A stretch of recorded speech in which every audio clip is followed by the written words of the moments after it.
दोस्तों बधाई हो, पूरे देश को बहुत बहुत बधाई हो कि भारत को रूस से 30 दिन तक तेल खरीदने की अनुमति मिल गई है। इस घटना को लेकर राजनीतिक सवाल भी उठाया जा रहा है और इससे भारत की विदेश नीति से जोड़कर देखा जा रहा है। सवाल यह है कि रूस पहले से ही भारत को तेल देने के लिए तैयार था। भारत और रूस के बीच से लंबे समय से ऊर्जा संबंध बने हुए हैं और भारत पहले भी रूस से तेल खरीदता रहा है। ऐसे में सवाल उठता है कि जब रूस तैयार है और भारत को उस तेल की जरूरत थी तो फिर किसी बाहरी अनुमति का इंतजार क्यों किया गया। कुछ आलोचकों का मानना है कि भारत की विदेश नीति अब खुदमुख्तियार होने के बजाय अंतर्राष्ट्रीय दबाव में फैसले ले रही है। उनका कहना है अगर किसी देश को अपनी आर्थिक हितों के लिए तेल खरीदना है तो उसे पूरी आजादी होनी चाहिए। ऊर्जा सुरक्षा किसी भी देश के लिए बहुत महत्वपूर्ण होती है क्योंकि इससे उद्योग, परिवहन और आम लोगों के जीवन पर सीधा असर पड़ता है। इस मामले में ये भी चर्चा हो रही है कि सरकार की ओर से विभिन्न स्रोतों से तेल खरीदने की बात कही गई है, लेकिन आलोचक ये पूछ रहे हैं कि जब रूस से तेल सस्ता और सुविधाजनक मिल रहा है तो फिर इस विकल्प को स्पष्ट रूप से क्यों नहीं अपनाया जा रहा है। दूसरी तरफ सरकार का तर्क है कि भारत अपनी ऊर्जा जरूरतों को सुरक्षित रखने के लिए कई देशों से बातचीत कर रहा है और किसी भी स्रोत पर निर्भर नहीं रहना चाहता। कुल मिलाकर ये मुद्दा केवल तेल खरीदने का नहीं बल्कि भारत की विदेश नीति, आर्थिक रणनीति और वैश्विक संबंधों से जुड़ा हुआ है। आने वाले समय में ये देखना होगा कि भारत अपने राष्ट्रीय हितों को ध्यान में रखते हुए किस तरफ संतुलन बनाता है और ऊर्जा सुरक्षा को कैसे मजबूत करता है। आइए सुनते हैं कांग्रेस स्पोक पर्सन पवन खेड़ा को कि वो इस मुद्दे पे अपनी क्या राय रखते हैं, क्योंकि उन्होंने आज बहुत बड़ी प्रेस कॉन्फ्रेंस की है और विस्तार से इस पूरे घटनाक्रम को आपके सामने रखा है। क्यों बंधे हुए आप उस तथाकथित ट्रेड डील से जिसपे हस्ताक्षर नहीं हुए? क्यों छूट चाहिए आप? क्यों आपने बंधन स्वीकार किया? पूछे ना बीजेपी वालों से।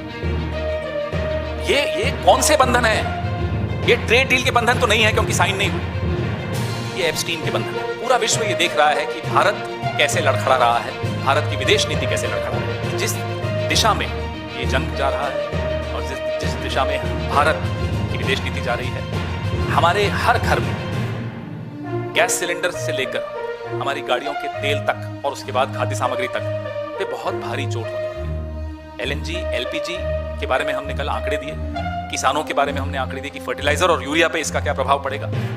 तो कुल मिलाकर पूरी अर्थव्यवस्था बहुत बुरी तरह से चरमराने वाली है। ना केवल देश की अर्थव्यवस्था, हर घर की, हर व्यक्ति की आर्थिक स्थिति पे एक बहुत बड़े काले संकट के बादल छा गए हैं और उसमें गलती हमारी बहुत बड़ी रही है। जिम्मेदारी सीधी सीधी सरकार की। जो हमारे पुराने रिश्ते और सैकड़ों हजारों साल के रिश्ते इस देश के, एक इस सभ्यता के दूसरी सभ्यता के साथ, ईरान के साथ, उसको एक व्यक्ति की गुलामी ने, एक व्यक्ति के डर ने ये हालत कर दी हमारी कि हमें एक शब्द निंदा का नहीं निकल रहा इजराइल और अमेरिका के खिलाफ, कि हमारे मुंह से एक शब्द शोक का नहीं निकलता। ईरान के जो धार्मिक गुरु भी हैं, राष्ट्राध्यक्ष भी रहे हैं, आयतुल्लाह खामेनेई की हत्या के खिलाफ, और सीधे सीधे हत्या थी, सीधे सीधे इजराइल और अमेरिका के हाथों हत्या हुई, सीधे सीधे गैर कानूनी युद्ध चल रहा है। हम एक शब्द नहीं बोल पा रहे। भारत अपनी स्टैंडिंग, अपनी छवि, अपना पद, अपना एक स्थान जो विश्व में है था, वो बहुत बुरी तरह से गिरा। जिस दिन डोनाल्ड ट्रंप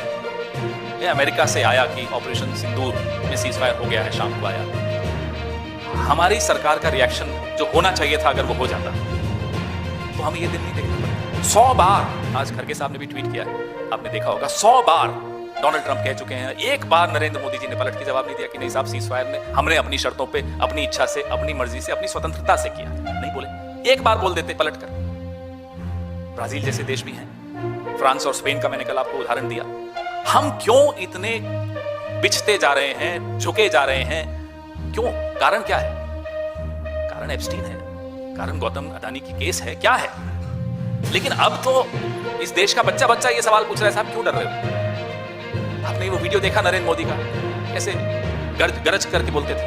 अब क्या हुआ?